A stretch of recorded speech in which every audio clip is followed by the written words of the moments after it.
ame kuma yirini mani yirini ale togobe kungbe ni ale be tutalla wesika muso ba ci ka dutala a yelen ka di fokati wati na ni kuranda muru ni ambayon titala yirini jirani la wachi kana dutala no ni lala yirina lo ba ko kwa kala yo kulane ka dro kulande anda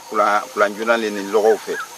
donc ngbeni ni juya ke sugo na bi ko be ngbeni buru ka ke joboy ni juga bi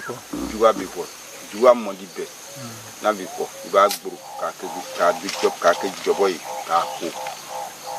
ka ke joboy ka a buru fie kono sadi ama fula ma kala ko jobo ka buru fie kono ka buru fie kono ni chete ya be sika buru manan kono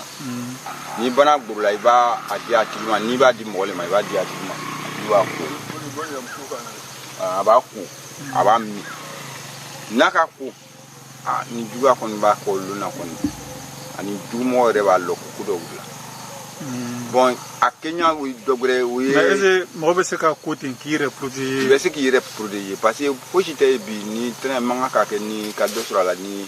ani juga ti ko mais se ka ko on sait jamais parce que mo mandi nyon et tout bon a Kenya we ni ni kana ni alele sisa ni iba fe ka ko a gborote ka blayire kun iba gboro ka a blayire kun ka ke yarala do be se ka abete ku ka be kan ki ifinga do be se ka yiti ka ibo dabarla bon ibe ke yara na e malo ka soro miro na makere ke mo yi fui ipi do banani yitula ka jati bon bolli ba ke la ama fula le ma ya ko bolli demene ro ama le kilango bolli ni a to yere ko koroti don ni ka yiri ni ke ki ko ma fi manina koroti tiri banne ni ya fanne na tesika fuile kila na la mamike na la ta dion tre sila man lo na mo si seta ola yiri seta ola fuite ola yeta kili ola me nata adama din yere ka yiri ni do ka gboro ka duire ma ye koroti tiri banne na fanne ni tesika fuile kila ne senu le afuli na ka bo fi ngoro senu bama ni le are afuli na bi ne a tigi malala ni ka gburu ya fo kwa mafre a ko ti ba ere buli fo asa be siga kan donc memru ben ke aliliti